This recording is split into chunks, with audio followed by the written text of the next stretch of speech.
I watched my daughter-in-law Sarah's face turn purple as she screamed across the restaurant. "Call the manager! This old woman shouldn't be here." My son David nodded beside her, adding coldly, "Get her out of here." The other diners stared as I sat quietly, hands folded. The manager approached with a knowing smile. "Mrs. Sterling," he said warmly, "how would you like to handle these guests?" Sarah's fork clattered to her plate. David's mouth fell open. They had no idea they were sitting in my restaurant. 6 months earlier, I buried my husband Frank after 43 years of marriage. The funeral home smelled like lilies and furniture polish, a combination that still makes my stomach turn. David, my only child, arrived late with Sarah, his wife of 5 years. While other mourners shared memories and tears, my son checked his phone, constantly responding to what seemed like urgent emails. Sarah stood beside him, her designer black dress more appropriate for a cocktail party than a funeral, tapping her manicured nails against her clutch. When the service ended and we gathered at the cemetery, David finally approached me. "Sorry we were late, Mom. Traffic was horrible and Sarah had a hair appointment she couldn't reschedule." He didn't meet my eyes when he spoke, instead, glancing over my shoulder at the gathering clouds. Sarah didn't even bother with an excuse, just air-kissed my cheek and left a smear of red lipstick I had to wipe away. The will reading took place the following week in Attorney Morrison's office downtown. The room was all dark wood and leather chairs, the kind of place Frank loved because it reminded him of his father's study. David and Sarah arrived early for once already seated when I walked in. Sarah's eyes were bright with anticipation, and she'd brought a notebook, presumably to list all her future possessions. Frank had been meticulous about his estate planning. He left everything to me, his beloved wife, Marian. The house we'd shared for 35 years, our investment portfolios, and most importantly, his chain of 5 upscale restaurants called Sterling's Table. The restaurants were Frank's pride and joy, built from a single diner he'd purchased with his veterans' benefits after returning from Vietnam. David's face went through several transformations as Attorney Morrison read through the documents. Confusion shifted to disbelief, then to barely concealed anger. "There must be some mistake," he interrupted. "Dad always said the business would be mine someday." "Someday isn't today," Morrison replied calmly. "Your father was very clear. Everything goes to Marian first." Sarah's notebook snapped shut with enough force to echo through the room. She whispered something in David's ear that made his jaw clench. I pretended not to notice, keeping my eyes on the papers in front of me. 2 weeks after the funeral, I made an announcement that shocked everyone. I was selling our family home, the 6-bedroom colonial where David had grown up. "It's too big for just me," I explained over dinner at David and Sarah's house. "I need to downsize, simplify my life. The grief is overwhelming in every corner of that house." Sarah perked up immediately. "Well, if you're selling, we could help you organize an estate sale for the furniture. I've had my eye on Frank's office set for David, and that dining room table would look perfect in our home." "Actually," I said, cutting my chicken into smaller pieces than necessary, "I've already arranged for most items to go into storage. I'm moving into a modest apartment downtown, 2 bedrooms, much more manageable." David frowned. "Mom, that seems extreme. Why not move in with us? We have plenty of room." The suggestion hung in the air like a bad smell. Sarah's face went rigid with panic before she forced a smile. "Of course you're always welcome here, Marian, though I'm sure you'd prefer your independence." "Independence," I repeated softly. "Yes, that's exactly what I need right now." What they didn't know was that I'd already met with Frank's board of directors. For years, I'd let Frank handle the business while I raised David and maintained our home. But I wasn't the naive housewife they assumed. I had a degree in business administration, had helped Frank with the books in the early years, and understood more about the restaurant industry than I'd ever let on. Mrs. Sterling. Robert Hanson, the general manager of our flagship location, had said during our first meeting, "We're here to support you in whatever capacity you need. Your husband built something special, and we want to help you preserve it." "I don't want to preserve it," I'd replied, watching surprise flicker across the faces around the conference table. "I want to run it." While David and Sarah believed I was attending grief counseling twice a week, I was actually in intensive meetings with each restaurant manager, reviewing financials, understanding operations, and learning every detail Frank had managed. The business was more successful than even I had realized. Annual revenues exceeded $15 million, with each location turning substantial profits. During my third week of meetings, Robert pulled me aside with concerning news. "Mrs. Sterling, I thought you should know. Someone calling herself Sarah Sterling has been contacting our suppliers. She's been introducing herself as the future owner and asking about changing contracts." I kept my expression neutral. "How interesting. Please tell me more." "She's been particularly interested in our wine suppliers and the renovation plans for the Harbor Street location. She asked for copies of all vendor agreements to be sent to her email." "And did you send them?" "Of course not, ma'am, but I thought you should be aware." The apartment I chose was in a nice building, but deliberately modest. 2 bedrooms, a small kitchen, and a view of the park where Frank and I used to walk on Sundays. David and Sarah visited exactly once 3 weeks after I'd moved in. "It smells like old people in here," Sarah announced as she walked through the door, not bothering to lower her voice. "Don't they have air fresheners?" David at least had the grace to look embarrassed. "Mom, are you sure you're comfortable here? It's quite a step down from the house." "I'm perfectly comfortable," I assured them, serving tea in my everyday china rather than the Wedgwood set they'd expected me to bring. "This is exactly what I need right now." They stayed for 30 minutes, Sarah checking her phone constantly and making faces at the simple furniture I'd purchased. As they prepared to leave, David paused at the door. "Mom, Sarah, and I have been talking. With Dad gone and you dealing with so much, maybe it would be better if we helped manage your finances. Just temporarily, until you're feeling more yourself." "That's thoughtful of you, dear," I replied, patting his arm. "Let me think about it." Sarah's eyes gleamed. "We've actually already spoken to a lawyer friend who specializes in elder care. He could draw up power of attorney papers whenever you're ready. It's really for your own protection." After they left, I sat in my modest living room and allowed myself a small smile. They'd shown their hand too early, exactly as Frank had predicted they might. A month into my new routine, I decided to test just how closely David and Sarah were monitoring my activities. During Sunday dinner at their house, I deliberately acted confused about the date, asked David twice about his job, and knocked over my wine glass. "Oh dear," I mumbled, watching the red wine spread across Sarah's white tablecloth. "I'm so clumsy lately. Sometimes I forget where I am." Sarah's irritation flashed before she covered it with false concern. "It's okay, Marian. These things happen when we get older. David, honey, could you help me in the kitchen?" I pretended to doze in my chair but kept my ears sharp. Their voices carried from the kitchen despite their attempts at whispering. "6 months of playing nice with the old bat," Sarah hissed. "David, you said she was getting more senile daily. That power of attorney needs to be signed by Christmas, or we'll lose another year of profits."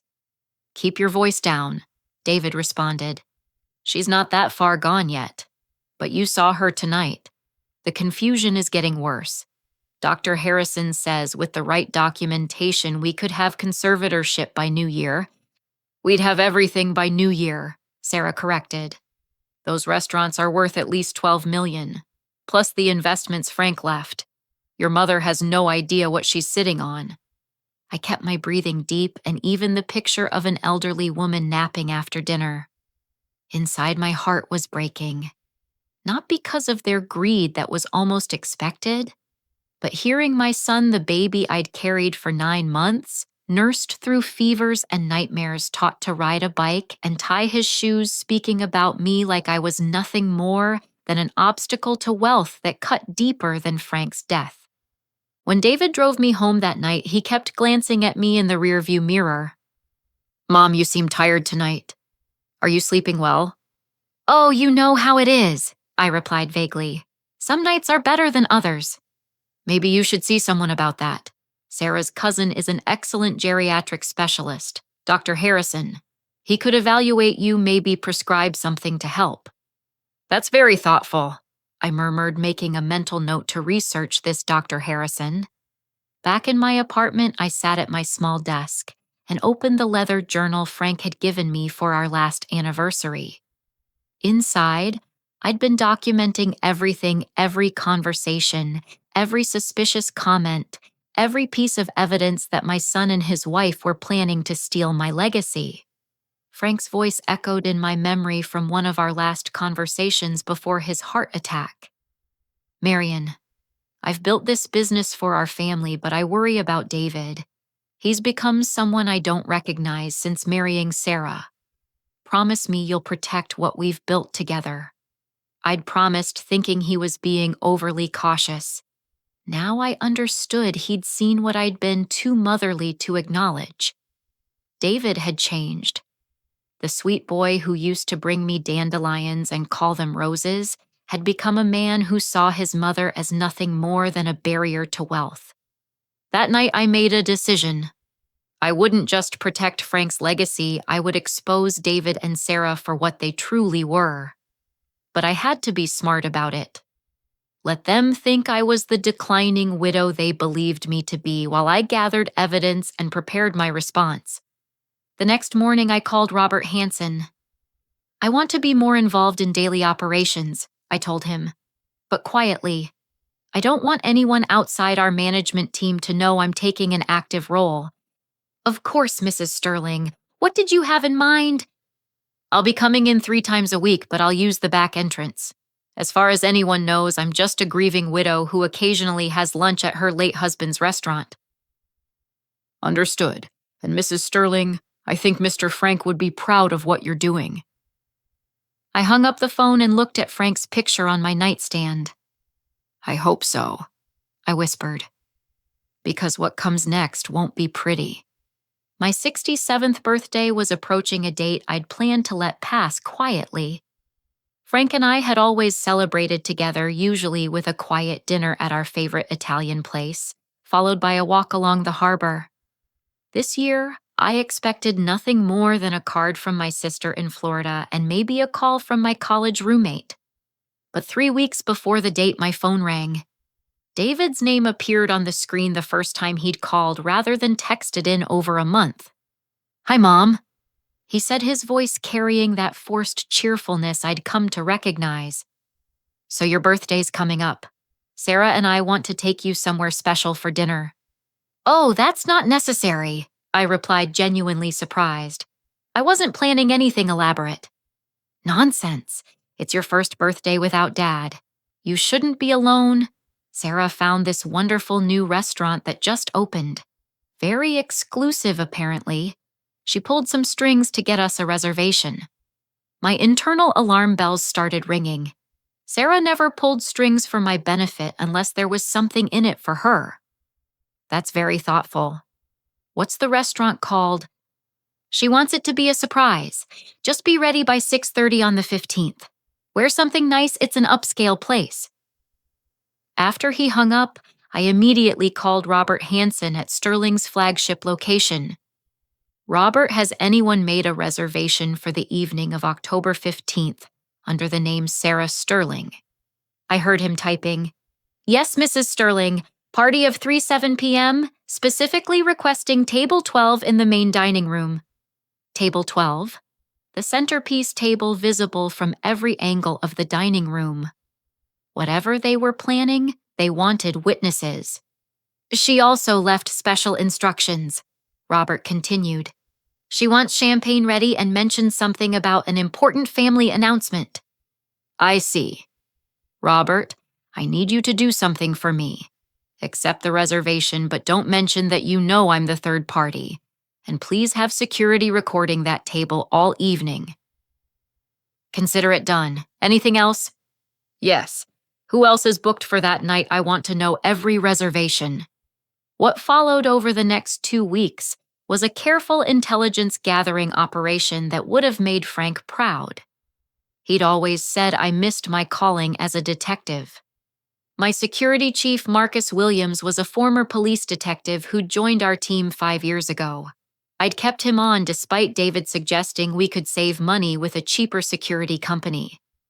Marcus proved his worth immediately. Mrs. Sterling, I've enhanced the audio from the coffee shop surveillance video, he said, sliding a tablet across my desk. Your son and daughter-in-law met with attorney Bradley Kowalski yesterday. On the screen, I watched David and Sarah huddled with a man in an expensive suit at a corner table in Brewster's coffee house. The audio was crystal clear. The key is establishing a pattern of decline, Kowalski was saying. Document everything. Every forgotten appointment, every confused moment, every time she repeats herself. With Dr. Harrison's evaluation confirming early-stage dementia, we can fast-track the incompetency hearing. Sarah leaned forward. How long after that before we can access the restaurant accounts? If she's declared incompetent immediately, as her son and primary caregiver David would have full control. The power of attorney is just a backup plan. This is much more comprehensive. David shifted uncomfortably. And she won't be able to contest it? No, not if she's been declared mentally incompetent. She won't even be allowed to hire her own attorney without guardian approval. I paused the video, my hands surprisingly steady. They weren't just planning to steal from me. They were planning to take my freedom, my dignity, my very personhood. Marcus cleared his throat. There's more, ma'am. We pulled financial records based on that warrant you helped us get. Your son has been making withdrawals from that old joint account. He handed me a folder. Inside were bank statements showing a clear pattern. 500 here, 1,000 there, always just below the amount that would trigger attention. Over 2 years, David had siphoned $47,000 from an account I'd forgotten existed, one Frank had set up when David was in college for emergency expenses. The timing corresponds with Mrs. Sarah Sterling's credit card statements, Marcus added. Neiman Marcus Saks Tiffany. She's been living quite well on your forgotten funds. The betrayal stung, but worse was yet to come. Dr. Harrison, Sarah's cousin, was indeed a licensed physician, but his specialty was questionable at best. He'd been disciplined twice by the medical board for over-prescribing sedatives to elderly patients. His current practice seemed to focus on providing medical documentation for families seeking conservatorships over elderly relatives. He's a professional vulture, Marcus said bluntly. Preys on families looking to cash in on grandma's savings. Your daughter-in-law probably promised him a cut. I scheduled an appointment with Dr. Harrison myself, playing right into their hands, or so they thought. I arrived at his office looking deliberately disheveled, wearing the same cardigan 2 days in a row and mismatched earrings. Mrs. Sterling. He greeted me with a smile that didn't reach his eyes. Sarah speaks so fondly of you. She's very concerned about your well-being. Such a sweet girl, I murmured, fumbling with my purse. Though sometimes I forget her name. Is that normal? His eyes lit up like a predator scenting wounded prey. For the next hour, he ran through what he called cognitive tests, but were really just opportunities for me to fail. I obliged, mixing up dates, struggling with simple math, and once calling him by my late husband's name. I think we should schedule some follow-up appointments, he said, already writing in his notes. There are some concerning indicators here. Whatever you think is best, doctor, I replied meekly. Sarah says you're the best at what you do. But while Dr. Harrison thought he was documenting my decline, I was recording every word on the device hidden in Frank's old watch, a vintage Rolex he'd worn every day. Marcus had hollowed out the mechanism and installed state-of-the-art recording equipment. It looked like I was simply wearing my late husband's watch for sentimental reasons. 2 days before my birthday, David and Sarah invited me to their house for Sunday dinner. It had become a weekly torture session where I pretended to be increasingly fragile while they pretended to care. This particular evening, Sarah outdid herself with a crown roast of lamb that she made sure to mention cost $90. "Only the best for family," she said, though I noticed she served me the smallest portion. Halfway through dinner, I excused myself to use the bathroom, deliberately leaving my purse at the table. As expected, when I returned, Sarah was whispering urgently to someone on her phone while David kept watch. I took my time in the hallway, pretending to be confused about which door led to the dining room. Sarah's voice carried clearly. "Yes, Melanie, I'm telling you, the old woman just sits on it all like a dragon on gold. 12 million in restaurants alone, plus God knows how much in investments. David deserves his inheritance now, not when she finally kicks it in 20 years. I heard David shush her as my footsteps approached. When I entered, they were both smiling, Sarah's phone nowhere in sight. "Everything all right, Mom?" David asked. "You were gone a while." "Oh, you know how it is," I said vaguely, noting how Sarah rolled her eyes at my non-answer. After dinner, as David drove me home, he seemed unusually chatty. "Mom, I've been thinking. After your birthday dinner, maybe we should have a family meeting. Talk about the future, make some plans. Sarah and I just want what's best for you." "That sounds nice, dear," I replied, watching the city lights blur past the window. "Planning is important." He had no idea how much planning I'd already done. The night before my birthday, I met with my real attorney, Patricia Blackwood, at her home office. She'd been Frank's corporate lawyer for 20 years and was one of the few people I trusted completely. "Marian, this is serious," she said after reviewing everything I'd collected. "They're not just planning financial exploitation. This is a coordinated attack on your autonomy. We need to act." "Not yet," I said. "Tomorrow night they're going to make their move in public. I want witnesses, lots of them." Patricia studied me over her reading glasses. "You're playing a dangerous game. What if something goes wrong? Then you have all the evidence needed to protect me and Frank's legacy. But I don't think it will come to that. David and Sarah are arrogant. They think I'm just a foolish old woman. That arrogance will be their downfall." She squeezed my hand. "Frank always said you were the smarter half of the partnership." I'm beginning to see what he meant. The morning of my birthday, I woke early and prepared carefully. Everything had to be perfect, right down to the slightly smudged lipstick and the run in my pantyhose that suggested I hadn't noticed. I was playing a part, the greatest performance of my life. My phone buzzed with a text from David. "Happy birthday, Mom, can't wait for tonight. Sarah has a special surprise planned." I stared at those words, allowing myself one moment of grief for the son I'd lost to greed. Then I texted back, "Looking forward to it, sweetheart." The endearment tasted bitter on my tongue. David hadn't been my sweetheart for years, but tonight finally everyone would see the truth. As evening approached, I stood before my mirror one last time. The woman looking back at me appeared fragile, confused, an easy mark. But in her eyes, if you looked closely, burned the fire of 43 years of partnership with Frank Sterling. "Happy birthday to me," I whispered, then went to meet my fate, or rather to deliver theirs. I dressed with deliberate imprecision for my birthday dinner. The silk blouse I chose had a small stain near the collar, barely noticeable, but enough to suggest neglect.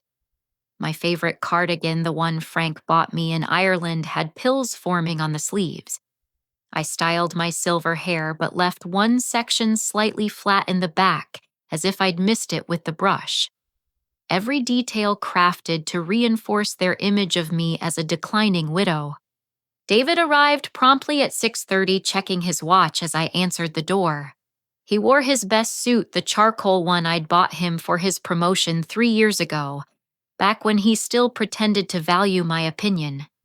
"You look nice, Mom," he said automatically, though his eyes were already calculating, noting the scuffed shoes and the way I gripped the door frame.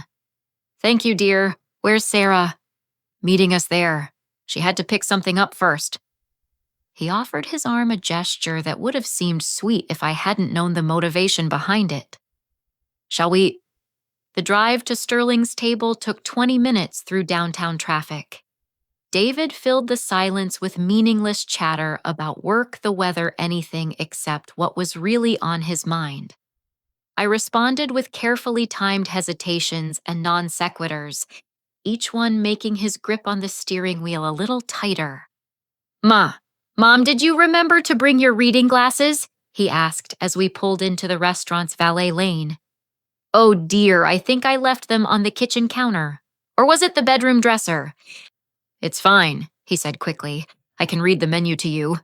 Sterling's table flagship location stood like a jewel in the restaurant district, its Art Deco facade lovingly restored by Frank 5 years ago. The valet who took David's keys was new, didn't recognize me, which was perfect. I wanted to enter as just another elderly woman, not as Mrs. Sterling. The hostess, however, was not new. Jennifer had worked here since high school, now putting herself through law school with the generous tuition assistance program Frank had established.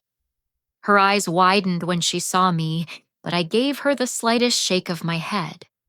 She recovered beautifully. "Sterling party of 3, she said smoothly. "Right this way." The main dining room buzzed with conversation and the clink of fine china. Crystal chandeliers cast warm light over tables dressed in cream linens. Frank had insisted on real candles, saying LED lights had no soul. The scent of beeswax mixed with garlic and fresh herbs from the kitchen.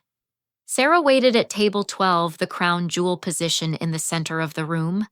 She'd outdone herself for the occasion, wearing a black cocktail dress that probably cost more than most people's mortgage payments. Her diamonds caught the light as she waved us over, each gesture calculated for maximum visibility. "Happy birthday, Marian," she gushed loud enough for neighboring tables to hear. "You look wonderful." The lie rolled off her tongue so easily. I wondered if she even recognized truth anymore. I settled into my chair with some difficulty. I didn't actually feel fumbling with my napkin. The surrounding tables were filling up with what appeared to be typical Friday night diners. A young couple celebrating an anniversary. Business executives discussing deals over wine. A family with teenagers who looked bored. What Sarah and David didn't know was that every single one of them worked for me. The young couple were actually forensic accountants from the firm I'd hired to investigate David's theft.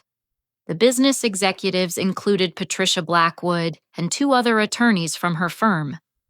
The bored teenagers belonged to Marcus Williams, my security chief, who sat with his wife at the next table, his back to us, but his phone positioned to record everything. Even our server was specifically chosen. Thomas had been with Sterling's table for 15 years, working his way up from busboy to head waiter. He approached with the wine list, playing his part perfectly. "Good evening. Would you like to start with some champagne to celebrate?" "Absolutely," Sarah answered before anyone else could speak. "We'll have the Perrier-Jouet Grand Brut." She didn't ask the price. She never did when someone else was paying. As Thomas poured, I deliberately knocked my water glass with my sleeve. Not enough to spill, just enough to seem clumsy. Sarah's lips tightened almost imperceptibly. "So, Mom," David began after we'd ordered appetizers, "how has your week been? Keeping busy?" "Oh, I waved vaguely. "Some days blur together. Though I did have that doctor's appointment. Such a nice young man, Dr. Oh, what was his name?" "Harrison," Sarah supplied quickly. "My cousin. He said you did very well on the tests." "That was interesting." I'd said nothing about tests, yet she knew all about them. Of course she did. She'd probably gotten a full report before I'd even left his office. Did I? I can't quite remember. There were so many questions. Our appetizers arrived. Oysters, Rockefeller Frank's favorite. I noted how Sarah immediately took two before passing the plate, or how David checked his phone 3 times before the main course was even ordered. This is such a lovely restaurant, I mused, looking around as if seeing it for the first time. Frank would have loved it. David and Sarah exchanged quick glances. They thought I didn't know where we were. Yes, it's supposed to be one of the best in the city, Sarah said carefully. Very exclusive. I had to call in favors to get this table. I wanted to laugh. She'd called in favors to get a table at my own restaurant. The irony was delicious. The main courses arrived with perfect timing. Robert had outdone himself with the presentation, though I barely tasted my Dover sole. My attention was on the briefcase David had placed beside his chair, and the way Sarah kept checking her phone, presumably for updates from Dr. Harrison or their lawyer. This fish is wonderful, I said, then frowned. Though I had fish yesterday too. Or was that Tuesday? David set down his fork. Mom, we need to talk about that. These memory lapses, they're becoming more frequent. Are they? I blinked owlishly at him. I hadn't noticed. That's exactly the problem, Sarah interjected, her voice dripping with false concern. Marian, we're worried about you, living alone, managing everything by yourself. It's a lot for anyone, especially after losing Frank. I manage just fine. I protested weakly, perfect for their narrative. But for how long? David pulled documents from his briefcase, laying them on the table beside his plate. Mom, we've consulted with experts. Dr. Harrison is concerned about your cognitive decline. These papers would give me power of attorney just temporarily to help manage things while you focus on your health. I picked up the documents with trembling fingers that weren't entirely an act. Seeing the legal language designed to strip me of my agency made my stomach turn. This seems so formal. It's just a precaution, Sarah assured me. Think of it as insurance. You'd still make all your own decisions. We'd just be there as backup. And if something were to happen, David added, if you became unable to make decisions, we'd be able to ensure you get the best care possible. He slid another brochure across the table. Sunshine Gardens Assisted Living. I recognized it as one of the more expensive facilities, the kind that would quickly drain a person's assets while providing premium care. You've already chosen a place? I asked, allowing hurt to creep into my voice. Just researching options, David said quickly. Being prepared. I set down the brochure and noticed how the nearby tables had gone quiet. Everyone was listening while pretending not to. Perfect. I need to think about this, I said. What's to think about? Sarah's patience was fraying. Marian, you're confused half the time. You can barely manage that tiny apartment. These restaurants need active management, not an absent owner who doesn't even remember she owns them. There it was, the mask slipping. I own restaurants, I asked innocently. David shot Sarah a warning look, but she was beyond caution now. Don't play dumb, Marian. We know about Sterling's table. 5 locations, 12 million in assets. And you're just letting them run themselves into the ground while you pretend to grieve. Sarah, David hissed. No, David. I'm tired of this charade. She grabbed my wrist, her acrylic nails digging into my skin. Sign the papers. You're too old and too stupid to handle this anymore. It should be ours already. The entire dining room held its breath. Every phone at every surrounding table was recording. Marcus had half risen from his chair, ready to intervene. You're hurting me, I said calmly. Sign. The papers. She forced a pen into my hand, trying to guide it to the signature line. That's when Robert appeared, impeccable as always in his manager's suit. Is everything satisfactory this evening? Sarah glared at him. "We need privacy. This is a family matter." Robert's smile never wavered. "Of course, madam. However, I noticed there seems to be some distress at this table. Company policy requires me to check on all our guests' well-being." "I said we're fine," Sarah snapped. "Where's your manager? I want to speak to whoever's in charge here." The words I'd been waiting for all evening. The trap was perfectly sprung. Robert turned to me with exquisite politeness. "Mrs. Sterling, how would you like to handle these guests?" The silence that followed was absolute. Sarah's hand released my wrist as if it had been burned. David's face drained of all color, his mouth opening and closing like a landed fish. "What did you call her?" Sarah whispered. I stood slowly removing my cardigan to reveal the elegant St. John's suit underneath. The transformation was subtle but complete. The confused elderly woman was gone, replaced by the owner of Sterling's table. "Hello, Sarah. David. I believe you wanted to speak with the manager. I own this establishment. All 5 of them, actually, though you seem to know that already." Sarah's chair scraped against the floor as she stumbled backward. David remained frozen, those documents still spread between us like evidence at a crime scene. "Shall we discuss this somewhere more private?" I suggested. "Or would you prefer to continue making a scene in my dining room?" Around us, the other diners had given up all pretense of not watching. Marcus stood ready. Patricia Blackwood was already on her phone, likely calling for additional legal support. But Sarah, in her panic and rage, made the crucial mistake I'd been counting on. She grabbed for my phone, trying to prevent me from calling security, and in doing so knocked over an entire table setting. Plates crashed.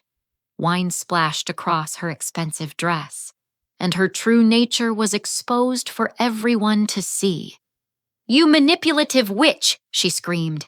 "You've been playing us all along." "Yes," I agreed simply. "I have." Sarah's grip on my wrist tightened with desperate fury, her manicured nails leaving crescents in my skin. The pain was real, but I remained calm, having anticipated this moment for weeks. Around us, the restaurant had become a theater, every patron now an audience to our family drama. "Call the manager!"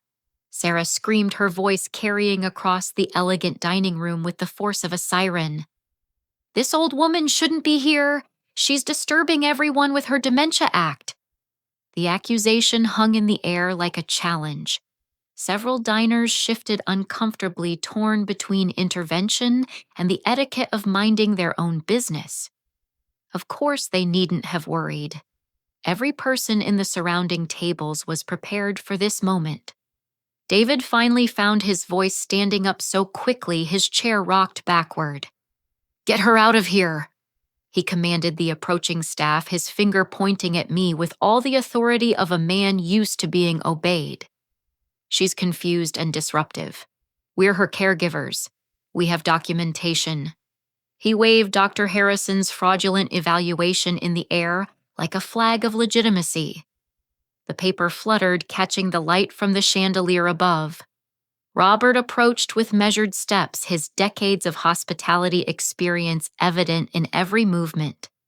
His expression remained professionally neutral, though I caught the slight tightening around his eyes. He'd worked for Frank for 20 years and had become like family.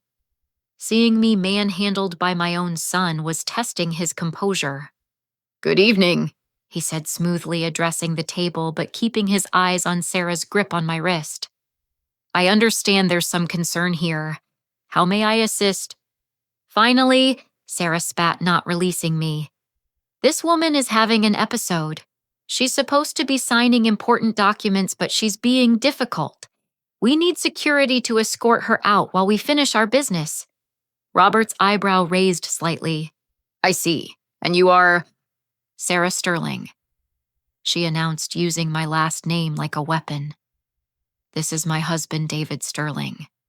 We're her family, her only family, and we're trying to help her, but she's being impossible." "Mrs. Sterling," Robert said, and the deliberate way he turned to me, not Sarah, caused the first crack in her certainty. How would you like to handle these guests? The words landed like a bomb in the sudden silence. Sarah's face went through a spectacular transformation. The angry red flush drained away, leaving her pale as parchment. Her grip on my wrist loosened, then fell away entirely. Behind her, David swayed as if the floor had shifted beneath him. "What did you call her?" Sarah's voice came out as a strangled whisper. I rose slowly from my chair, my movements deliberate and controlled. As I stood, I straightened my spine, lifted my chin, and let the facade drop entirely. The confused elderly woman evaporated like morning mist, revealing the business owner underneath. "I believe you wanted to speak to the manager, Sarah," I said clearly, my voice carrying the authority I'd hidden for months. "You're looking at the owner, not the manager, the owner, of this restaurant and 4 others. Though you already knew that, didn't you?" I reached into my purse, an elegant Coach bag they hadn't noticed, replaced my usual worn handbag, and withdrew my phone. "In fact, you knew quite a lot. Should we discuss how you've been calling my suppliers, introducing yourself as the future owner? Or perhaps we should talk about the $47,000 David has stolen from our joint account." "Mom," David started, but I held up my hand. "No, you've had months to talk. Now it's my turn." I touched my phone screen and Sarah's voice filled the dining room from the recording I'd made at their house. 6 months of playing nice with the old bat. David says she's getting more senile daily. That power of attorney will be signed by Christmas, and we'll have everything by New Year. The recording quality was crystal clear, every word audible. Several diners gasped at the casual cruelty in Sarah's tone. David's legs finally gave out and he collapsed back into his chair. "You recorded us in our own home." "No, David. I recorded criminal conspiracy to commit elder abuse, fraud, and theft. The location is irrelevant." I swiped to another recording, this one from the coffee shop. David's voice this time. "Once we have control, we'll sell everything. Mom won't need money where she's going." "That's enough," Sarah snarled, recovering some of her composure. "Those recordings are illegal. You can't use them." Patricia Blackwood chose that moment to stand from her nearby table. "Actually, Mrs. Sterling, the younger Mrs. Sterling, one-party consent laws in this state make those recordings perfectly admissible, particularly when they document planned criminal activity." Sarah spun around, recognizing Patricia from newspaper photos. "You brought lawyers?" "I brought witnesses," I corrected. "Every table around us is filled with people who've been documenting your behavior tonight, including your assault on me." I raised my wrist, showing the red marks from her nails. "That's not assault," Sarah protested. "I was trying to help you." Marcus Williams stood up from his table, his imposing presence immediately commanding attention. "Ma'am, I'm a licensed security professional and former police detective. What I just witnessed was battery on an elderly person. That's a felony in this state." The reality of their situation was beginning to penetrate. David looked around wildly, calculating exits while Sarah's hands trembled as she reached for her phone. "Go ahead," I encouraged. "Call whoever you like. Call Dr. Harrison. Call your lawyer, Mr. Kowalski. Let them know their services are no longer required, and they'll be hearing from the medical board and bar association respectively." "This is entrapment!" Sarah shrieked, her control finally shattering completely. "You set us up!" "I protected myself," I replied evenly. "There's a significant difference. You chose to plot against me. You chose to steal. You chose to conspire with a corrupt doctor to have me declared incompetent. All I did was document your choices." The other diners had abandoned any pretense of not watching. Several had their phones out recording the meltdown. Tomorrow's social media would be brutal for David and Sarah. Mrs. Sterling, one of the forensic accountants, stood up carrying a folder. Since we're being transparent, perhaps they should see these. He handed me the folder, which I opened slowly, letting David and Sarah see the contents. Bank statements, withdrawal records, credit card receipts, a paper trail of their theft stretching back 2 years. Every penny, I said quietly. Every single penny you stole is documented. The dinners you charged to my account, the vacations, Sarah's shopping sprees. Did you really think I wouldn't notice? Or did you just think I was too senile to understand? Sarah made a desperate lunge for the folder, trying to grab the evidence. Her movement was wild, uncontrolled, and she knocked into the table, sending plates crashing to the floor. Wine splashed across her designer dress, the red stains spreading like blood across the black fabric. "You manipulative witch!" she screamed, her careful composure completely shattered. "You've been playing us all along, pretending to be weak, pretending to be confused." "Yes," I agreed simply. "I have." "Why?" David's voice was broken, all his arrogance stripped away. "Why didn't you just say no? Why this elaborate deception?" I looked at my son, really looked at him for the first time in months. Somewhere under the greed and entitlement was the boy I'd raised.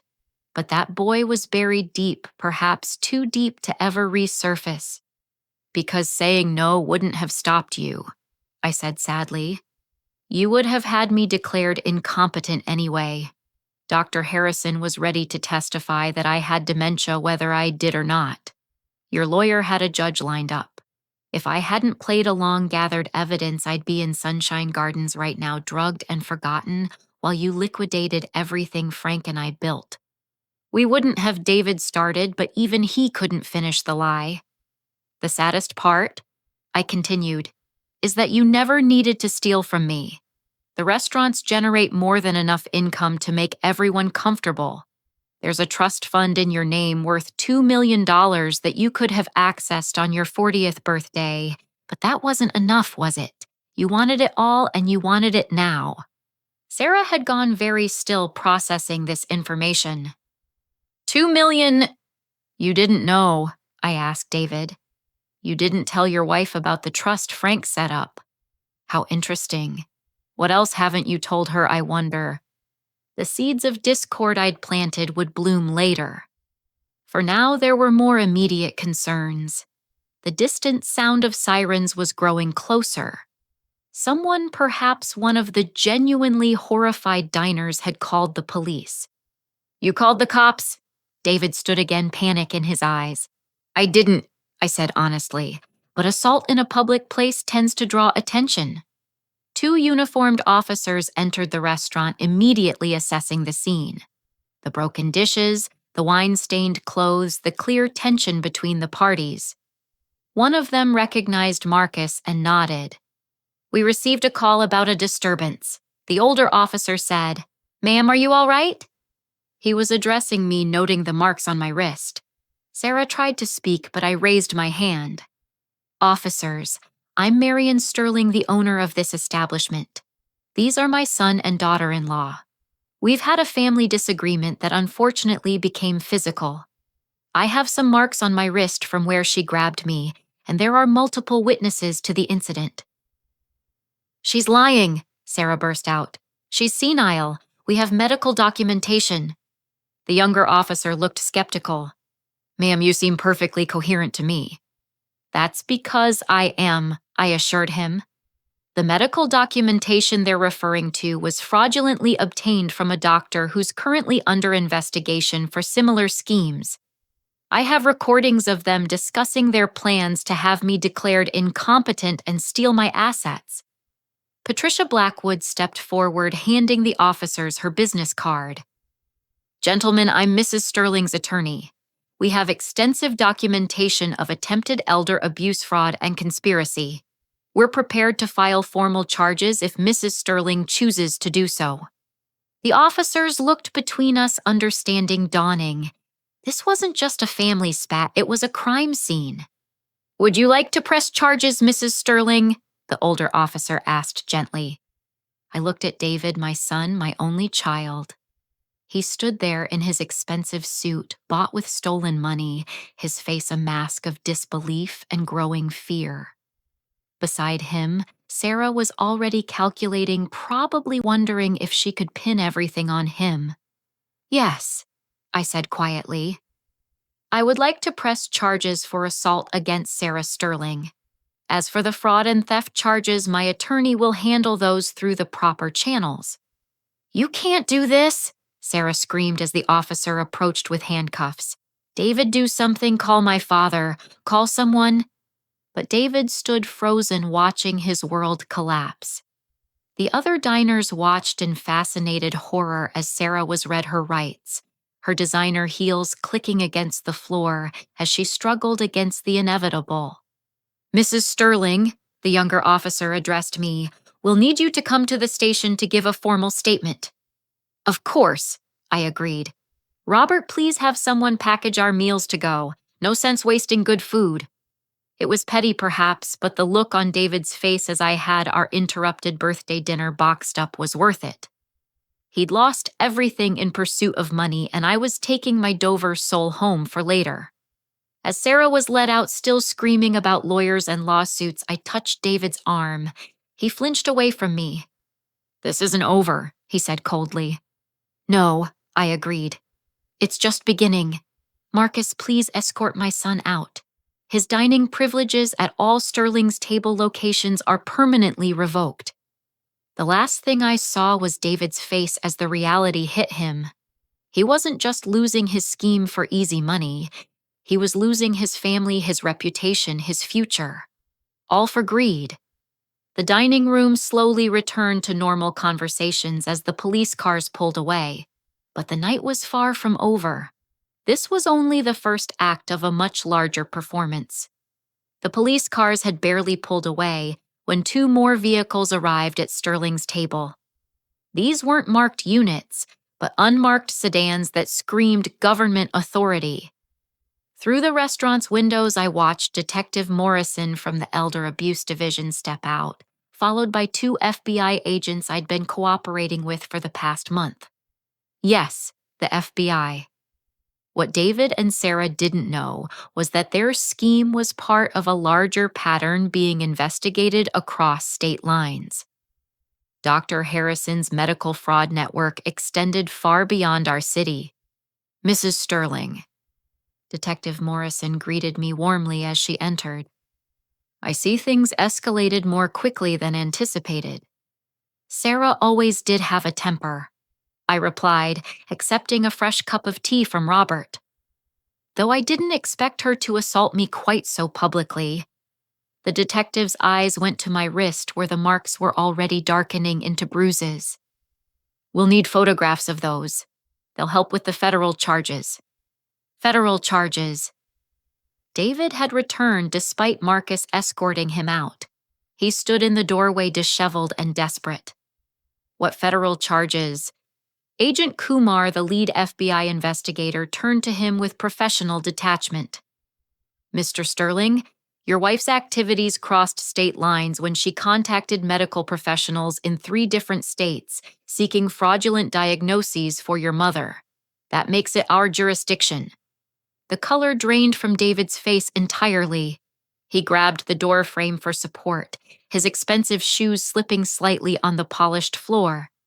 "I want to make something clear." Agent Kumar continued. "This isn't just about your mother. Dr. Harrison has been running this scheme for years. 17 families have come forward so far. Your wife's correspondence with him included detailed plans that implicate both of you in a federal conspiracy." "I want a lawyer," David said immediately. "That's your right," Detective Morrison agreed. "Though you might want to know that Mr. Kowalski, your attorney, was arrested this morning. Turns out he was getting kickbacks from Sunshine Gardens for every elderly person he helped commit there against their will. The net was so much wider than they'd imagined. I watched my son process this information the moment he realized the true scope of his situation. "Mom." He turned to me, and for the first time in years, I saw genuine emotion in his eyes. Fear. Mom, please. I'll give it all back. Every penny. Just don't let them arrest me. It's not up to me anymore, I said sadly. You made choices, David. Now you face consequences. Robert approached with a tablet. Mrs. Sterling, I'm sorry to interrupt, but you should see this. On the screen was a live stream from someone's phone. The video titled, Restaurant Owner Destroys Entitled Daughter-in-Law, already had thousands of views. Comments were pouring in, most supporting me, but some questioning why I'd waited so long to act. It's gone viral, Robert explained. 3 different angles from other diners. Sarah's meltdown is everywhere. David grabbed the tablet, his face twisting as he watched his wife screaming and throwing plates. The comments were brutal but honest. His professional reputation, so carefully cultivated, was destroyed in real time. Turn it off, he shouted, shoving the tablet back at Robert. Mr. Sterling. Agent Kumar interrupted. We need you to come with us for questioning. You're not under arrest at this moment, but that could change depending on your cooperation. This is insane, David exploded. She's my mother. I had every right to be concerned about her welfare. Patricia Blackwood chose that moment to reveal another piece of information. David, did you know your father updated his will 6 months before he died? He added a clause specifically about predatory behavior. If you contested the will or showed, quote, predatory behavior toward Marian, you would forfeit any future inheritance entirely. I hadn't known about this clause. Frank, even from beyond, was still protecting me. Tears pricked my eyes, but I held them back. There would be time for crying later. He knew, David whispered. Dad knew what I'd become. He hoped you'd change, I corrected, but he prepared for if you didn't. The sound of heels clicking on marble announced a new arrival. An elderly couple entered, the woman leaning heavily on a walker. I recognized them from photographs, the Waynes, whose son had worked with Dr. Harrison to steal their retirement savings. Is that him? Mrs. Wayne asked, pointing at David with a shaking finger. The one whose wife gave our son the idea. Her husband nodded grimly. Sarah Sterling contacted our daughter-in-law last year, told her about Dr. Harrison, said he was discreet and effective, gave her the whole playbook. More victims, more evidence. The weight of it pressed down on David until he actually fell to his knees in the middle of my restaurant's entrance. I didn't know, he said brokenly. I thought it was just us, just our family. Criminals always think they're unique, Detective Morrison observed. But schemes like this, they're never isolated. People like Sarah share tips, trade strategies. Your wife was particularly active on certain forums we've been monitoring. Forums, online communities dedicated to elder abuse. The depth of premeditation was staggering. Mrs. Sterling. Robert approached again, this time with a phone. Sarah's parents are here. They're asking to speak with you. I looked through the window to see Harold and Joyce Parker standing by their car, looking every day of their 70 years. Joyce was crying. Harold's face was set in lines of grim determination. Send them in, I decided. What followed was one of the most painful conversations of the evening. Sarah's parents were good people, church-going folks who'd raised their daughter with values she'd completely abandoned. Marian. Joyce sobbed, taking my hands in hers. We had no idea. If we'd known what she was planning. It's not your fault, I assured them. People make their own choices. Harold was more direct. We've been going through her old room. Found journals, printed emails. She's been planning something like this since college. Not with you specifically, but the idea of marrying into money and then taking control. We found essays she wrote about it. The revelation hung heavy in the air. David looked sick as he processed that his entire marriage had been a long con. She never loved me, he said flatly. It was always about the money. The money you didn't actually have yet, I pointed out. which is why she pushed so hard for you to steal from me. Agent Kumar had been taking notes throughout. Mr. and Mrs. Parker will need those journals and emails as evidence. Take them, Harold said firmly. Take everything. Our daughter needs to face justice. The loyalty of parents tested against the crimes of their children. I understood their pain intimately. There's something else, Joyce said quietly. Sarah's grandmother, my mother. She died last year. We thought it was natural causes, but now she'd just changed her will to leave everything to charity instead of Sarah. The timing. Another investigation would open, another potential murder to lay at Sarah's feet. The enormity of it was overwhelming. Mrs. Sterling. Detective Morrison drew my attention. We've received word from the station. Sarah is demanding to see David. She says she has information that will exonerate them both. David's head snapped up. What information? She claims you've been hiding assets from the IRS, the detective continued. That the restaurants have 2 sets of books. She's offering to testify in exchange for immunity. The final betrayal. Sarah was turning on David, completely making up lies to save herself. I laughed. Actually laughed. She's welcome to have the IRS audit every record we have. Frank was meticulous about taxes. We've never hidden a cent. She's lying, David asked desperately. About the books. Of course she's lying, I said gently. It's what she does. What did you think would happen when the pressure mounted, that she'd stand by you? She's been using you from the beginning, David. You were just too blinded by greed to see it. The truth of it hit him like a physical blow. His wife of 5 years was ready to send him to prison on fabricated charges to save herself. Mr. Sterling, Agent Kumar said formally, I think it's time we continued this conversation at the federal building. You can call your attorney on the way. Not Kowalski, obviously. Someone else. As they prepared to leave, I remembered something. David, wait. He turned, hope flickering in his eyes. I pulled out an envelope from my purse.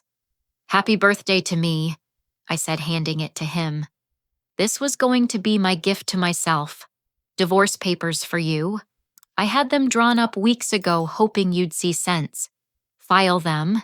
Get away from her. It's the only good advice I have left to give you. He took the envelope with shaking hands. Mom, Go, I said firmly. Face what's coming with whatever dignity you have left. As law enforcement led my son away, I stood in the entrance of the restaurant Frank and I had built together. Around me, the staff began to quietly restore order. Broken dishes were swept up. Tables were reset. Life continued despite the drama. Mrs. Sterling, Robert said softly, there's someone else here to see you. I turned, expecting another officer or victim. Instead, I saw Emma, my granddaughter David's daughter from his first marriage, the one Sarah had systematically pushed out of their lives. Grandma, she said simply, and I opened my arms. She rushed into them, and for the first time all evening, I allowed myself to cry. Not for David or what he'd become, not for the family we'd lost to greed, but for this girl who'd watched her father choose money over love, who'd been discarded when Sarah deemed her inconvenient. I saw the live stream, Emma whispered into my shoulder. I'm so sorry you had to go through this. I'm sorry you had to see it, I replied, holding her tighter. Actually, she pulled back, wiping her own tears. I'm glad I saw it. Now everyone knows what she really is. What they both really are. The bitterness in her voice broke my heart. At 22, she should have been focused on her future, not processing the betrayal of her father. He wasn't always like this, I told her. When you were little, when your mom was still alive, he was different. Mom saw it coming, Emma revealed. Before she died, she told me to always stay close to you and Grandpa. Said you were the only one she trusted to really love me. Another revelation. David's first wife had seen the darkness in him that I'd been too blind to acknowledge. "You'll always have me," I promised Emma. "No matter what happens with your father, you'll always have me." As we stood there holding each other in the entrance of Sterling's table, I realized this was the real inheritance. Not the money or the restaurants or the properties, but the relationships that survived the test of greed and emerged stronger. The night was far from over. There would be more statements to give, more evidence to present. But for this moment, I held my granddaughter and knew that Frank would be proud. We'd protected what really mattered. The legacy would continue, just not in the way David had expected. Tomorrow, the media would have a field day. The viral videos would spawn think pieces about elder abuse and family betrayal. Sarah would become the internet's newest villain. David would face the judgment of a business community that valued reputation above all else. But tonight in my restaurant, surrounded by loyal employees and holding the granddaughter who still loved me, I was content. Justice had been served alongside the Dover soul. 3 months after the birthday disaster, I sat in a federal courtroom watching my daughter-in-law being sentenced. Sarah wore an orange jumpsuit instead of designer clothes, her once perfect hair now pulled back in a simple ponytail. No makeup masked the harsh lines that stress had carved into her face. Sarah Sterling. The judge intoned, "You have pled guilty to conspiracy to commit elder abuse fraud and interstate racketeering. The court has reviewed the extensive evidence, including your cooperation with a network that has victimized dozens of elderly Americans." Beside me, Emma squeezed my hand. She'd insisted on attending every hearing, determined to see justice served for the grandmother Sarah had tried to destroy. Patricia Blackwood sat on my other side, having shepherded us through the complex legal proceedings with skill and compassion. "The pre-sentencing report reveals a pattern of calculated cruelty," the judge continued. "Your own written communications show not just greed, but genuine contempt for elderly victims. You referred to them as, and I quote, expired goods sitting on gold mines." Sarah's lawyer, a public defender since no private attorney would touch her case, tried one last time.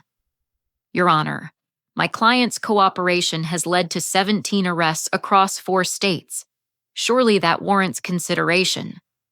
"It's why she's facing 18 months instead of 18 years, the judge replied coldly. "Mrs. Sterling, do you have anything to say before sentencing?" Sarah stood, turning to look at me for the first time in months. Her eyes held no remorse, only calculation. "I'm sorry," she said, but her tone suggested otherwise. "Sorry I trusted David. Sorry I married into a family that hoards wealth while others struggle. Sorry I'm the only one being punished for trying to secure my future." Even now, she couldn't accept responsibility. The judge clearly felt the same. 18 months in federal prison followed by 5 years supervised probation. You are permanently barred from working in any capacity with elderly or vulnerable populations. All professional licenses are hereby revoked. The gavel came down with finality. As marshals led Sarah away, she looked back one more time. "Tell David I want a divorce," she called out. "Tell him he's on his own." But David wasn't there to hear it. He was in another courtroom facing his own reckoning. 2 hours later, I sat in that courtroom as David's fate was decided. He'd taken a different path than Sarah, refusing to plead guilty, insisting he'd been manipulated by his wife. The strategy hadn't worked. David Sterling. A different judge addressed my son, "A jury of your peers has found you guilty of theft, fraud, and conspiracy to commit elder abuse. While the court acknowledges you were not the primary architect of this scheme, you were a willing participant who stole $47,000 from your own mother." David stood in his suit, the same one he'd worn to the birthday dinner now hanging loose on his frame. The past 3 months had aged him a decade. His lawyer, hired with the last of his savings, made a final plea. "Your Honor, my client has no prior record. He's a father, a professional who made terrible decisions under the influence of a manipulative spouse. He's already lost his career, his reputation, his marriage. Surely incarceration isn't necessary." The judge reviewed the papers before him. "Mr. Sterling, I've read your mother's victim impact statement. She asked for leniency despite everything you've done. That carries weight with this court. I had written that statement carefully, balancing justice with mercy. David was still my son, the boy I'd carried and raised, but he was also a man who'd chosen greed over family. However," the judge continued, "I've also reviewed the evidence. The recordings show you were an active participant, not a passive victim. You discussed putting your mother in a facility she didn't need. You stole from her systematically over 2 years. You stood by while your wife assaulted her." David's shoulders shook. He was crying, finally showing genuine emotion.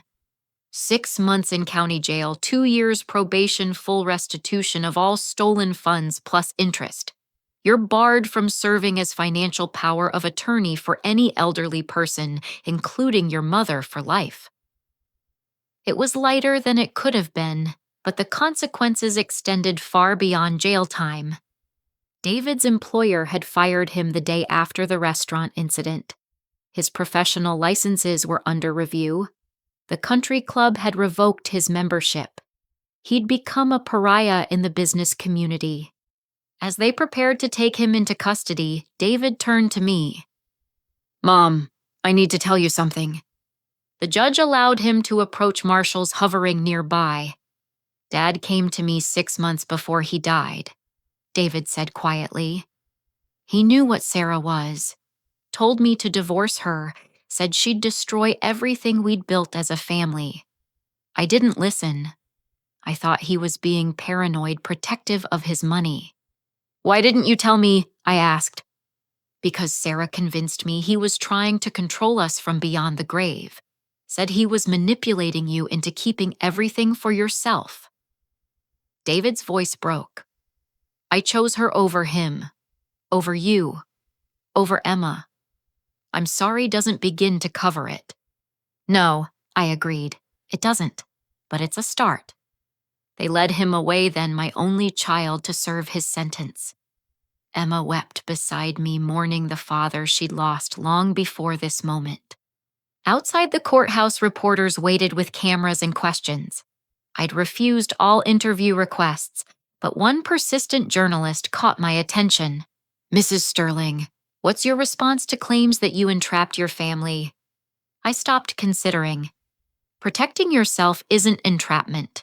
Every elderly person deserves to live without fear of their own family. If my story helps even one person recognize the warning signs, then this painful journey was worth it. The Sterling's table empire had survived and thrived during the controversy. Reservations actually increased as people came to support a business that stood against elder abuse. We'd implemented new programs, including free legal consultations for elderly patrons and seminars on protecting assets from predatory relatives. Emma had graduated with her business degree just weeks before the trial, diving immediately into learning the restaurant operations. She showed Frank's instinct for hospitality, combined with her generation's understanding of social media and modern marketing. "Grandma," she said as we drove away from the courthouse, "I've been thinking about Sarah's parents. They're victims too. Harold and Joyce Parker had indeed suffered. Their daughter's crimes had devastated them. They'd sold their home to pay for therapy and to make donations to elder abuse charities, trying to atone for sins that weren't theirs." "What did you have in mind?" I asked. "The new location, Frank's table. What if we hired them? They're both retired, but Mr. Parker was an accountant and Mrs. Parker taught home economics. They could help with the senior programs." It was a generous thought, one that would have made Frank proud. Forgiveness through action rather than words. I'll call them tomorrow, I agreed. That evening, we held a staff meeting at the flagship Sterling's table. Every employee from all 5 locations attended either in person or via video link. Robert had prepared remarks, but I decided to speak from the heart instead. Many of you have been with us since Frank opened the first restaurant, I began. You've watched our family grow, and recently you've watched it fracture. I'm sorry you had to witness that. Don't apologize, called out Maria, our head chef, who'd been with us 20 years. You showed every woman that we don't have to be victims. My own mother-in-law has been trying the same thing. Thanks to you, I knew what to watch for. Others nodded, sharing their own stories of family members who'd shown predatory behavior toward elderly relatives. The conversation that followed was painful, but cathartic. We weren't alone in this struggle. Going forward, I announced, Sterling's Table will be more than restaurants. We're establishing the Frank Sterling Foundation for Elder Protection. 20% of our profits will fund legal aid, safe housing, and advocacy for elderly abuse victims. The applause was thunderous. These people, Frank's people, my people, understood that success meant nothing if we didn't use it to help others. Emma took the microphone next. I also want to announce that my grandmother has asked me to serve as Deputy CEO, learning the business from the ground up. But I need all of you to teach me. You're the ones who make Sterling's Table special. The warmth in the room was palpable. This was the family David had thrown away for the promise of easy money. Later that night, I visited Frank's grave for the first time since the incident. I'd been too angry before, too afraid I'd break down completely.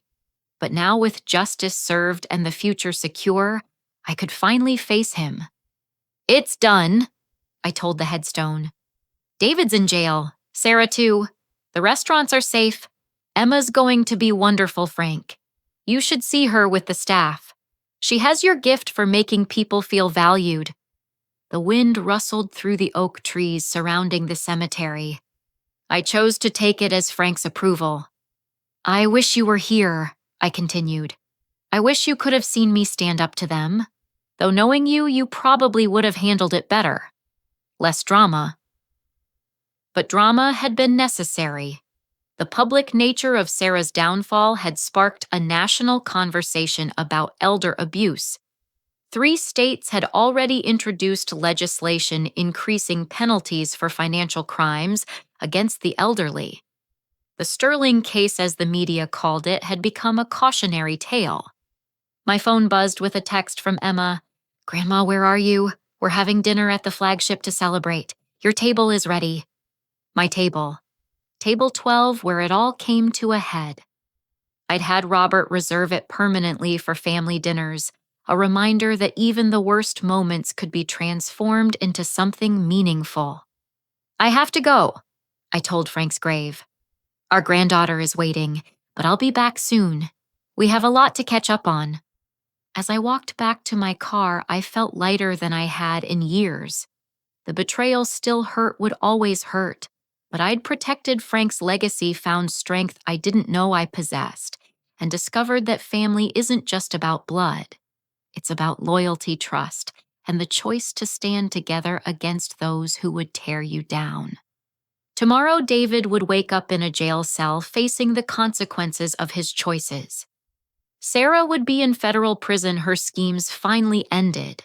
But Emma and I would wake up ready to face a new day, building something better from the ashes of betrayal. Justice had been served cold as the Dover sole I never did finish on my birthday, but sometimes cold justice is the most satisfying kind. 8 months after the trials ended, I stood in the doorway of Frank's table, our 6th location, and the culmination of everything we'd learned. The morning sun cast golden light through windows etched with the words, "Where every senior eats with dignity." This wasn't just another Sterling's Table. This was our answer to everything we'd endured. Grandma, the news crew is here. Emma called from the dining room where she was reviewing final preparations for our grand opening. I smoothed my dress of vibrant blue that Frank had loved and prepared to tell our story one more time. But this time, it wasn't about betrayal or revenge. It was about redemption and recovery. The reporter, a young woman named Jessica Chen, had followed our story from the beginning. "Mrs. Sterling, many people wonder why you'd open a new restaurant after such a traumatic experience. Why not just retire?" "Because retiring would mean Sarah and David won," I replied simply. "This restaurant proves that betrayal doesn't have to be the end of the story. It can be a beginning." As we talked, I watched the morning shift prepare for opening. Harold and Joyce Parker, Sarah's parents, worked side by side checking inventory. They'd accepted Emma's offer to join our team, finding purpose in serving the elderly community their daughter had tried to exploit. "Mr. Parker," I called out, "show Jessica the new point-of-sale system." Harold brightened, eager to demonstrate the technology he'd helped implement. "Every senior customer gets a special card. It tracks their visits' dietary restrictions and automatically applies their discount. But the real innovation is the alert system." He showed how unusual purchasing patterns like suddenly buying meals for multiple people when someone usually dined alone triggered a flag. "It helps us spot potential financial exploitation. If Grandma suddenly starts buying dinner for 5 new friends every night we check in," Joyce added, "we also partnered with local senior centers. Free transportation twice a week, and we host financial literacy workshops every Saturday." The reporter was scribbling notes furiously. This was the story I wanted told. Not the drama of the past, but the hope of the future. In the kitchen, I found our newest employee carefully plating the daily special. David looked up from his work, sweat beading on his forehead despite the cool morning. He'd been out of jail for 2 months wearing an ankle monitor and working as a dishwasher at Frank's table. "Good morning, David," I said carefully. Our relationship remained fragile, built on tentative trust and careful boundaries. "Morning, Mom. I mean Mrs. Sterling." He'd been instructed to maintain professional distance at work. The other employees didn't know our relationship, and we intended to keep it that way until he proved himself. "How's the special coming along?" "Chef Rodriguez says I'm getting better at presentation." He showed me the plate Frank's favorite pot roast arranged with careful attention. "She doesn't know I used to eat this every Sunday growing up." The irony wasn't lost on either of us. The boy who'd tried to steal everything now worked minimum wage serving the recipes of his childhood to strangers. David called Rodriguez from the other side of the kitchen. "Table 6 needs clearing." He hurried away and I watched him work. 3 months of honest labor had changed him. The entitlement was gone, replaced by something I hadn't seen in years: humility and genuine effort. Emma appeared at my elbow. "The first customers are here. Mrs. Chen and her reading group, just like we promised." Mrs. Chen had been one of Dr. Harrison's victims, saved only because her granddaughter discovered the scheme in time.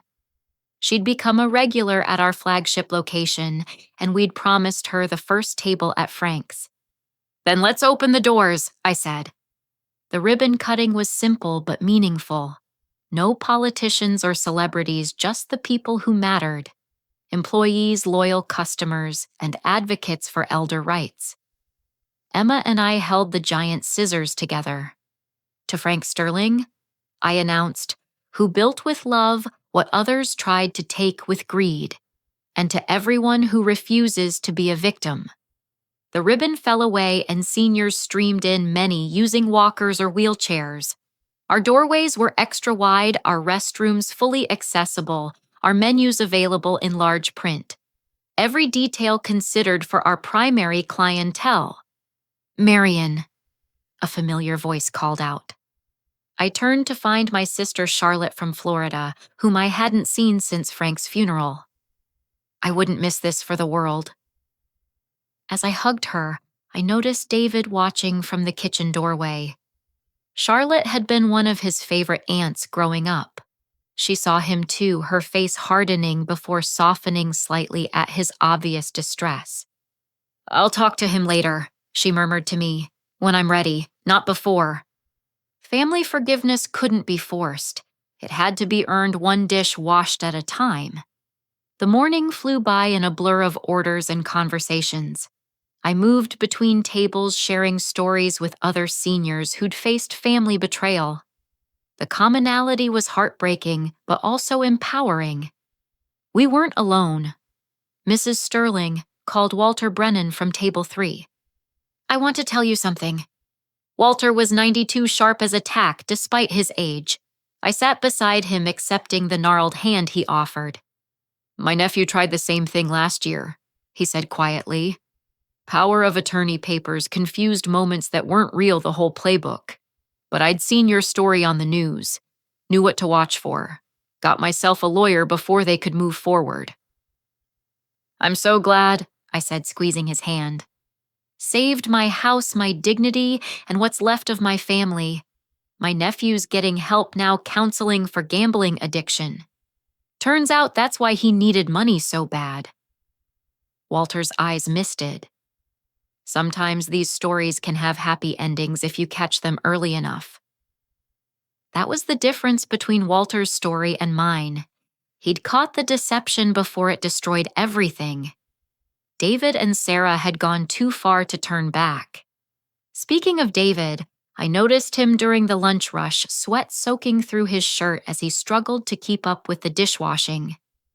Emma stood nearby, ostensibly checking inventory, but really observing her father. He's trying, she told me later. Really trying. Chef Rodriguez says he hasn't complained once shows up early, stays late. Trying is good, I acknowledged, but trust takes time to rebuild. How much time? Emma asked. When do you think you'll forgive him? I considered the question. Forgiveness wasn't a single moment, but a process. I forgave him the day he was sentenced.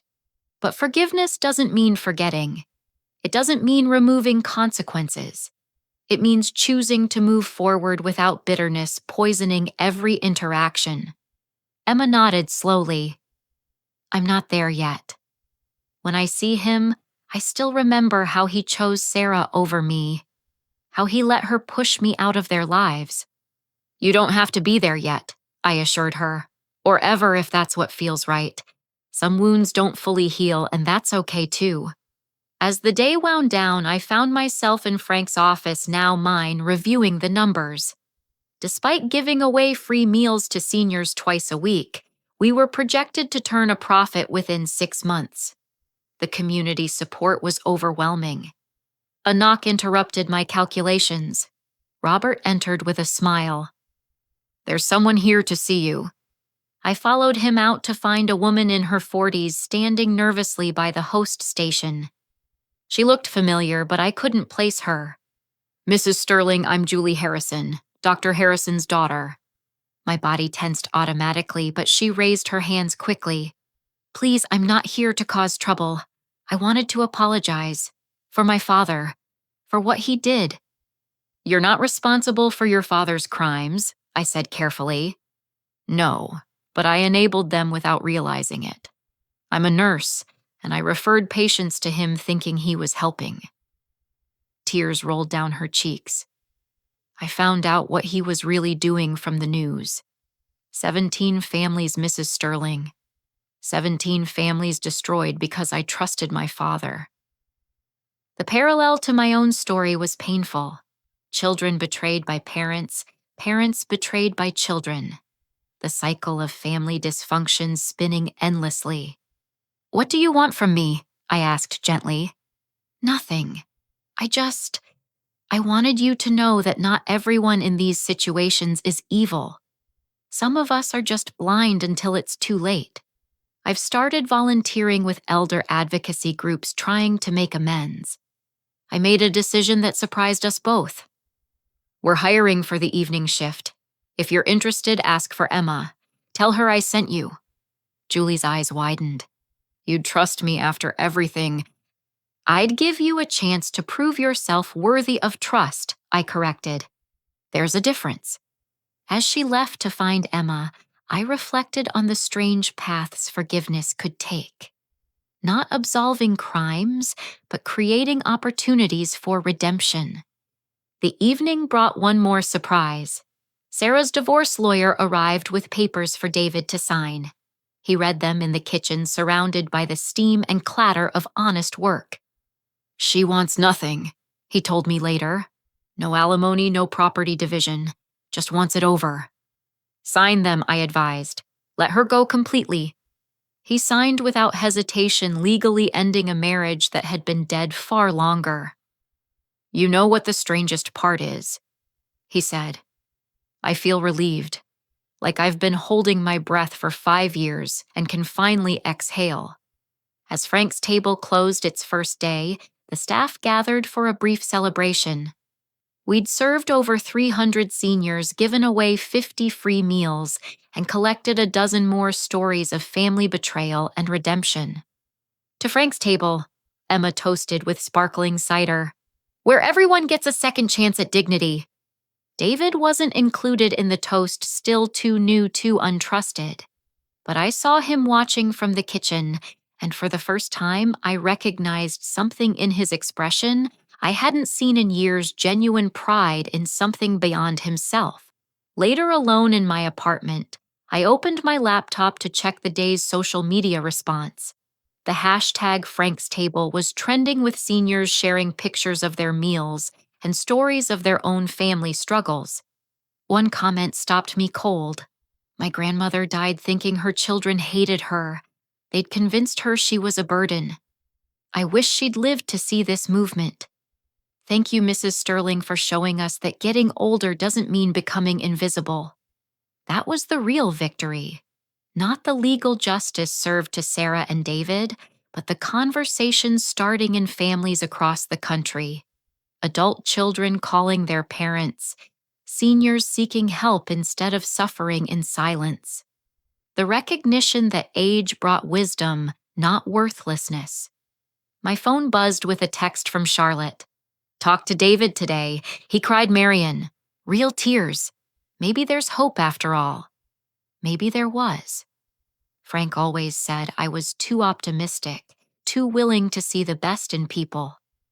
But perhaps that wasn't a weakness. Perhaps it was the only way to move forward after betrayal, to build something beautiful from the ashes of what was destroyed. Tomorrow would bring new challenges. More families in crisis, more seniors seeking safety, more opportunities to prove that Sterling's Table stood for more than good food. We stood for dignity, respect, and the radical idea that every person deserved both, regardless of age or bank balance. But tonight, I was content. Frank's legacy lived on, not just in the restaurants, but in the lives we touched. David was learning humility one dish at a time. Emma was becoming the leader I'd always known she could be. And somewhere in federal prison, Sarah was discovering that actions had consequences even her manipulative mind couldn't escape. The roses in my garden bloomed brighter now, fertilized by truth instead of secrets. Frank would indeed be proud. We'd turned betrayal into purpose, pain into progress, and a family's darkest moment into a beacon of hope for others. As I prepared for bed, I looked at Frank's picture one last time. "We did it," I whispered. "We really did it. And in the morning, we'd do it all over again."